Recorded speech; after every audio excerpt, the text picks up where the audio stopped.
At the next junction, Thomas waited to chuff to the washdown.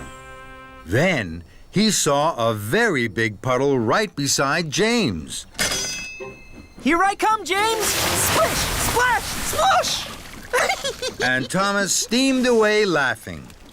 Muddy rainwater had splooshed all over James and all over the ripe strawberries on his flatbed. Blistering boilers! These strawberries were for Alicia Bottie's cakes. Now they're ruined. This is fun! Splish, splash, splosh! I'll soon need a wash! And Thomas puffed on happily.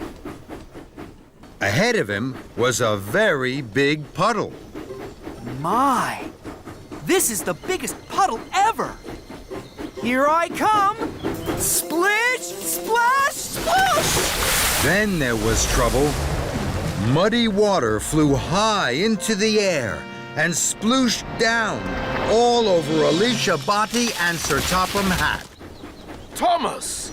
Thomas screeched to a stop and reversed slowly. He saw that he had splish, splash, sploshed Alicia Bottie and Sir Topham Hatt. Cinders and ashes! Look what you've done to Miss Bottie. She's soaked. Also, Thomas, I hear from the dairy manager that you ruined the flour and strawberries for Miss Bottie's grand tea. This is a disaster. Thomas felt terrible. He tried to puff forward, but he couldn't. Oh, no. The big puddle had put out his firebox. This game isn't fun anymore. It's all gone wrong. Thomas heard Rosie's whistle. Rosie, please help me. I've splish, splash, sploshed into trouble. Oh, dear, Thomas. Of course I will. Don't worry. Thank you, Rosie. Now, I can't go to collect Sir Topham Hatt and Alicia Bottie. Would you take my special for me? Of course I will. I'll go right away. There was a very big puddle on the right track. Look at that big puddle. It's perfect for splish, splash, sploshing. No, I'm not going to splish, splash, splosh anymore. I must make sure that Alicia Bottie's grand tea is on time. Thomas puffed in with the fresh strawberry cakes for the grand tea. You're just in time, Thomas. Thank you, sir.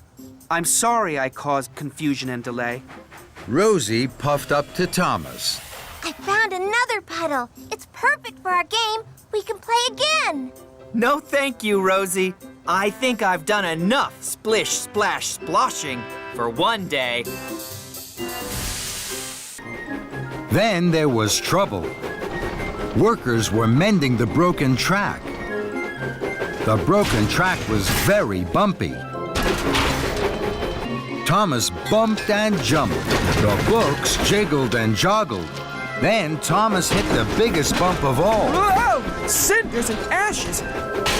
The freight cars bounced high in the air. They crashed and bashed. They clattered and shattered down to the tracks. Thomas put on his brakes. The books flew high and wide through the air and landed all over Farmer McColl's field.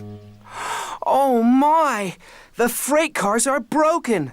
The storybooks are all over the field, and the children now won't have their special story time. And it's all my fault. I was in such a hurry to be on time, I didn't want to wait. I should have waited for the books to be covered, and I shouldn't have taken the bumpy branch line. Oh, dear. Fizzling fireboxes. What am I going to do? Thomas looked at the storybooks. The sun was shining on them. The books looked even redder and greener and bluer than they had in the freight cars. The storybooks look so pretty in this field. I wish the children could see them. Then an idea flew into his funnel. Here we are, the Picnic Story Time Special. The children cheered. They could see all the different colored books in the field. They were very excited. This was the best story time ever. Thomas watched as the children ran onto the field. They each picked up a book, and their teacher began to read with them. This is a story, children, all about a little boy. A little boy who didn't like waiting. He didn't like waiting because he thought he'd miss out on all the good things. But then he found out that good things are worth waiting for. As the story began, Thomas looked at all the happy children. He smiled his biggest smile. The children's picnic story time really is worth waiting for. Thomas stopped at a crossing. Gordon was there. Percy is being fixed. Tomorrow, I'm going to deliver the mail run for him. Percy's mail run? Have you asked Percy how to do it? Don't worry, Gordon. I know all about delivering the mail. Do you indeed? Then the gate opened, and Thomas puffed quickly away. Thomas pulled into Tidmouth's sheds. He wanted to tell Percy all about the mail delivery, but Percy wasn't there. Sir Topham Hatt was there. He was cross. Someone woke Mavis up too early by tooting too loudly on their whistle. Then someone woke up Cranky at the docks and Victor at the steamworks. Now they have all made silly mistakes. Thomas knew he had woken everyone up with his cheerful whistle. He felt terrible. I'm very sorry, sir. It was me. Then, Thomas, as Percy is still not fixed, you must do a better job tomorrow. I will, sir. I promise, sir.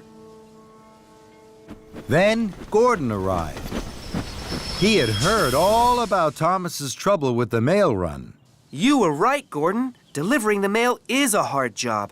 I should have asked Percy what to do. And this time, I will. That evening, Thomas visited Percy at the steamworks. He asked him all about delivering the mail, and Percy told him all about being quiet.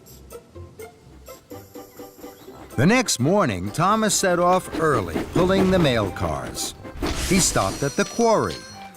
This time, he didn't blow his whistle. He puffed very quietly so that he didn't wake Mavis. Next, Thomas stopped at the docks. He didn't blow his whistle here either. And he didn't wake Cranky up.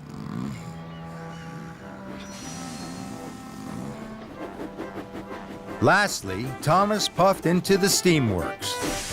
He dropped off the mail, and he didn't blow his whistle once. Victor stayed fast asleep. But Percy had woken up early to see his best friend Thomas. Well done, Thomas. You did everything right. Thank you, Percy. Now I know the most important thing about delivering the mail. You have to do it quietly. Percy was so happy for his friend that he wanted to toot out loud. Then he looked at Thomas. Thomas had fallen fast asleep. Sleep well, Thomas. And Thomas snored the sleep of an engine who had done a very good job.